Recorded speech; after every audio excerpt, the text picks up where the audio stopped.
E sobre esse assunto, nós passamos então à análise. Vamos conversar aqui com Wellington Calazans. Wellington é já, portanto, uma presença habitual, dispensa apresentações. Boa noite e bem-vindo mais uma vez à Hora 10, edição da noite. Boa noite, Dorival do Aleixo. Boa noite a você assistindo ao Hora 10 aqui no canal TPA Notícias. É um prazer estar de volta e dispensa apresentações, então estou ficando famoso aqui. Exato, é já mobília da casa, como se costuma dizer em Angola. Wellington, o nosso olhar à atualidade internacional hoje começa exatamente aqui por Bruxelas, que anunciou em Davos um reforço do apoio total a Kiev. O que é que isto poderá, de facto, implicar para esta situação de conflito? Olha, Dorivaldo, Davos está sendo usado como mais um instrumento internacional de propaganda. Os países europeus, quando falam em novas sanções, em apoios à Ucrânia e etc., eles sabem que eles estão mentindo. Não existe nenhuma possibilidade de, por exemplo, treinamentos e fornecimento de armas à Ucrânia, porque sequer um próprio exército com um contingente necessário e treinado os ucranianos possuem hoje.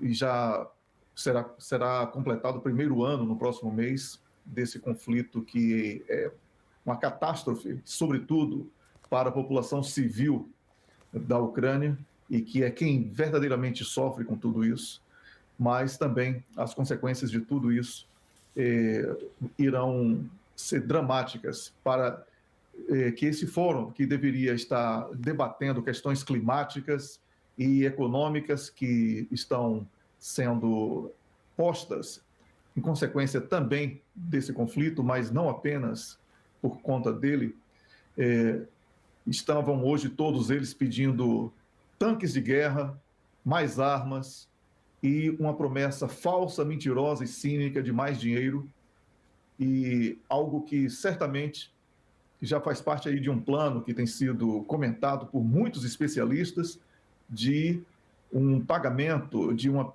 dívida que a Polônia vem cobrando junto à Alemanha e em forma de solo ucraniano. Por isso pedem tanto que a Alemanha doe tanques de guerra para os ucranianos. Isso não dá o exército ucraniano, porque não tem, como eu falei, homens treinados suficientemente para o uso. E com isso a Alemanha abriria uma conta desse rombo que estão criando na Ucrânia, de doações que ninguém vê e promessas que ninguém vê chegar também, de dinheiro e armas, etc.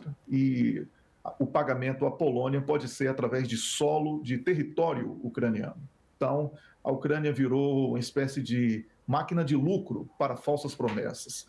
É isso que deveria estar sendo debatido, o fim desse conflito que é vergonhoso.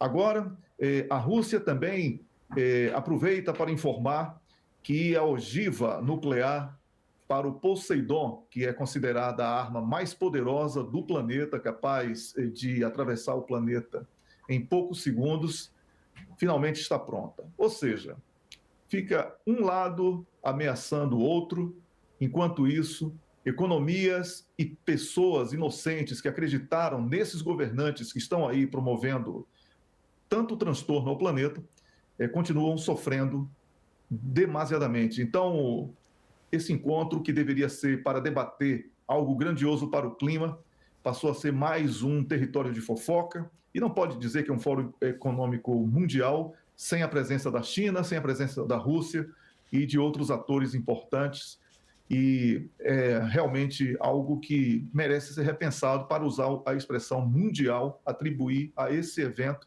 algo de uma grandeza planetária.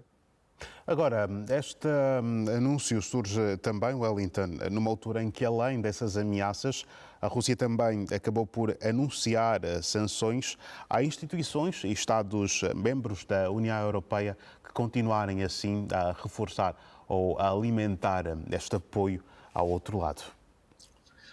Pois é, essas sanções que a Rússia anuncia, elas são, na verdade, propaganda também. porque ninguém que está no Ocidente, na Europa e etc., vai querer viajar para a Rússia. Então, dizer que eles estão proibidos de entrar na Rússia é chover no molhado, né? Não é uma coisa que vai acontecer, porque as pessoas sabem que não devem ir para a Rússia, porque a tensão é uma coisa verdadeira entre esses representantes dos países membros da NATO e os russos. Então, eu vejo também como uma forma de propaganda dos russos em relação ao restante do planeta, para mostrar que tem algum protagonismo, que tem, né? Na verdade, se há um vencedor até aqui, esse vencedor é a Rússia, porque não quebrou a economia, pelo contrário, fortaleceu. Não houve queda de Vladimir Putin, como todos previam, depois do terceiro mês, ele está mais fortalecido, com a popularidade superior a 83%, e parceiros estratégicos como China, países árabes e também a Índia, cada vez mais revelando uma aproximação muito grande com os russos. Então, esse tipo de troca de farpas, Dorivaldo, só faz com que aquela análise que nós temos feito aqui no Espaço, no seu programa Hora 10, ela tenha validade, que não há curto prazo para essa guerra. A estratégia da Rússia é estender o máximo possível.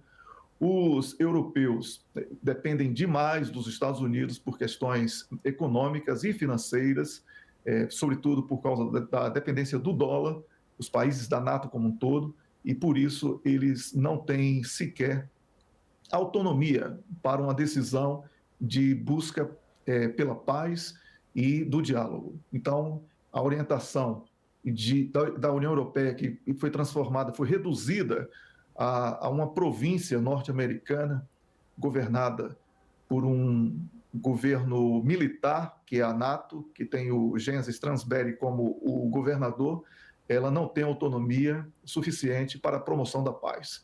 Então, eu vejo tudo como muito preocupante, porque sem o diálogo, essa guerra começa a ganhar proporções perigosas, e essa ameaça nuclear ela passa a ser cada vez mais real diante do desespero de pessoas diretamente ligadas ao conflito, mas também de outros países que sofrem as consequências desse momento de tensão vivido no planeta.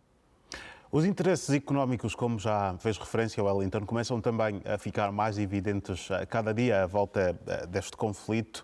Havendo estes interesses, acredita que será de alguma forma fácil contornar este conflito que faz já um ano no próximo mês de fevereiro? Não vejo assim, Dorivaldo, porque você deve estar observando que já tentam inserir a Bielorrússia como parte da guerra, ou seja, já pensam na expansão do problema. No lugar de tentarem resgatar o acordo de Minsk para um acordo que seja cumprido, né? Já que o acordo de Minsk não foi cumprido pela parte ocidental, há agora a tentativa de inserir novos atores como sendo cúmplices ou coartífices das ações russas na Ucrânia. Todo o Ocidente ignora que a presença militar da NATO dá um caráter praticamente mundial a esse conflito, em solo ucraniano. Então, é preciso ter essa visão pessimista, mas realista, de que, longe da busca do diálogo, há aí uma sutil, através da propaganda, mas verdadeira,